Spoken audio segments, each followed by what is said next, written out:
Permettez-moi d'abord de profiter de l'occasion qui nous est offerte aujourd'hui pour encore une fois renouveler nos vives félicitations à l'ensemble du peuple sénégalais qui a eu à suivre avec attention et aussi avec intérêt la présentation de la vision Agenda de transformation Sénégal 2050.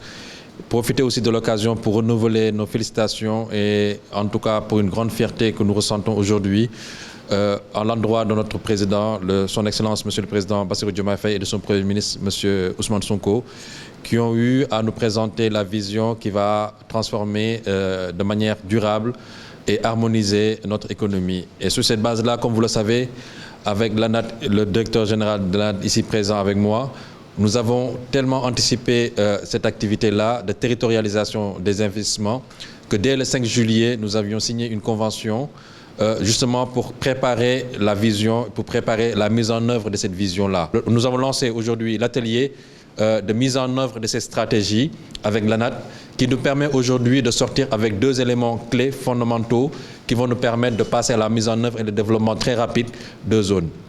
Aujourd'hui, l'objet de cet atelier, c'est d'identifier 5 zones prioritaires sur lesquelles nous allons travailler et surtout sortir avec une zone pilote qui va nous permettre très rapidement de montrer et de développer la stratégie de territorialisation qui prend en compte plusieurs facteurs, plusieurs clés, l'existence d'un marché local ou bien d'un marché international et effectivement l'existence des acteurs clés avec qui aujourd'hui nous pensons on doit pouvoir travailler pour accélérer le développement de certains territoires.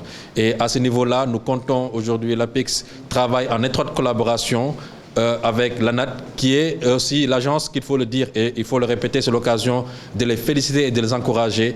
Aucun développement ne peut se faire sans une planification.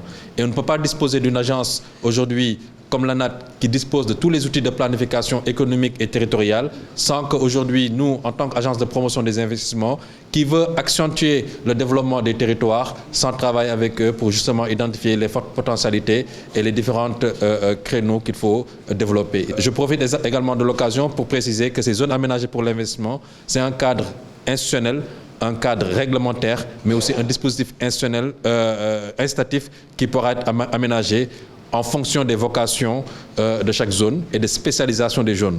Parce qu'il y a des zones qui sont pour l'industrie artisanale, pour l'industrie halieutique, s'il y a des transformations de produits halieutiques, pour l'industrie minière aussi également, ou bien pour tout type d'industrie mixte qui doivent permettre justement le développement de création d'emplois locaux, réduire l'exode rural, réduire l'immigration clandestine et surtout créer de la valeur ajoutée pour les populations locales. Toutes ces autres pilotes-là, aujourd'hui, c'est l'objet de notre atelier. Pour pouvoir sortir exactement quelle est la zone pilote qui va permettre.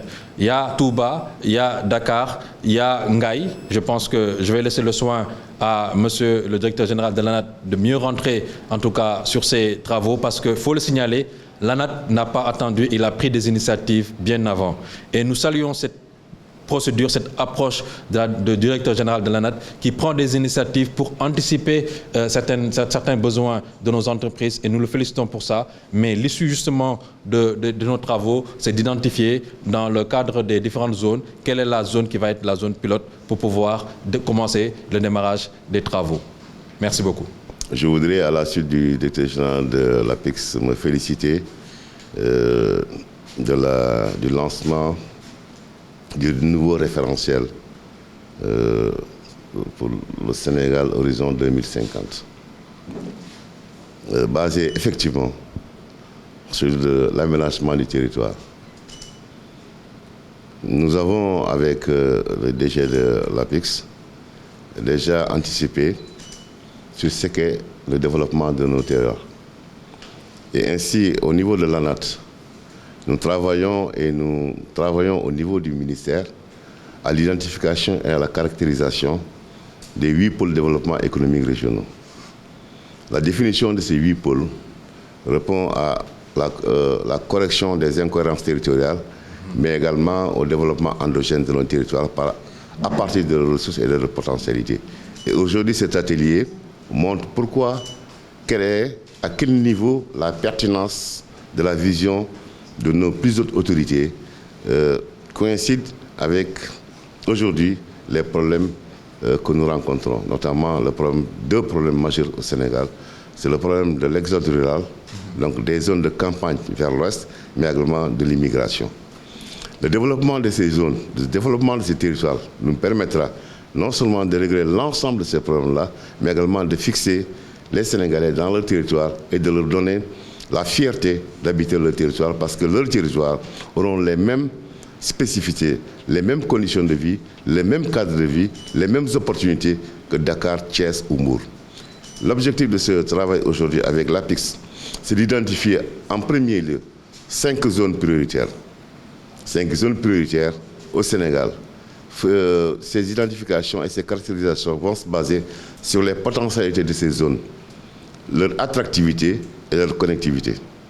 Ensuite, parmi ces 5 zones prioritaires qui vont être définies, nous allons identifier une zone pilote. Et comme l'a dit aujourd'hui le DG de l'APIX, nous avons déjà anticipé sur ces zones-là, car au niveau de la NAT, nous avons déjà un projet pilote, qui est le projet qu'on appelle la ZIAR. C'est la zone industrielle, le développement de l'industrie du cuir et des peaux, et qui va aller de Ngaï, Mekhe et Touba, et qui va englober l'ensemble de ces zones-là. Et je pense que si nos experts y travaillent, nous trouverons un modèle que nous pourrons dupliquer dans l'ensemble des zones identifiées. Maintenant, ces zones-là vont être identifiées et vont être caractérisées par leur potentialité. Nous avons la zone du centre, nous avons la zone côtière. Il a parlé aujourd'hui, dans son discours, de l'industrie halieutique. Si nous allons, par exemple, au centre, nous pouvons parler de l'industrie de l'huile. Si nous allons vers le Sénégal oriental, nous pouvons parler de l'industrie minière ou de l'industrie agricole. Donc voilà les zones spécifiquement qui ont leur propre spécificité et que nous devons faire aménager. Nous avons les outils, comme il a dit, au niveau de la NAT pour identifier et caractériser ces zones. Lui, il a les outils pour sécuriser. Nous allons l'aider à sécuriser le foncier par le cadre juridique, mais également il a la possibilité au niveau de la taxe d'attirer les grands investisseurs, aussi bien les investissements directs au niveau national ou les investissements indirects au niveau de l'étranger. Donc la collaboration entre l'APIX et la NAT, elle est obligatoire. Elle est obligatoire pour porter aujourd'hui la vision 50 de nos plus hautes autorités. Nous avons un fort potentiel en termes d'artisanat au Sénégal et des acteurs très qualifiés. Vous allez dans toute la sous-région, vous trouverez des tailleurs sénégalais, des cordonniers sénégalais, des artisans sénégalais. Et nous, le rôle du gouvernement, présidé par le Premier ministre Ousmane Sonko et par le président de la République, M. Bassirou Diomaye Diakhar Faye, c'est qu'aujourd'hui, nous devons faire de telle sorte que ces valeurs-là, ces artisans-là, puissent avoir un cadre formel. Vous allez partout, dans tous les coins du Sénégal, vous avez quelques artisans.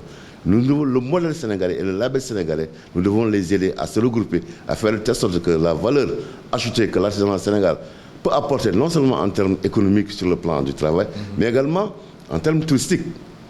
Donc ce travail que nous sommes en train de faire, c'est la valorisation de l'artisanat et de l'art sénégalais. Quand on parle d'artisanat et d'art, c'est l'ensemble de l'art qu'on parle. Donc nous, avec l'APIX, je pense que il a donné une deadline, et je suis d'accord avec lui, dans 6 mois, nous devons avoir au moins quelque chose qui nous permet de voir où est-ce que nous voulons aller, qu'est-ce que nous voulons faire et avec qui nous voulons le faire et comment nous allons le faire. C'est de ça qu'il parle de la gouvernance de ces zones que nous allons aménager ensemble, Inch'Allah.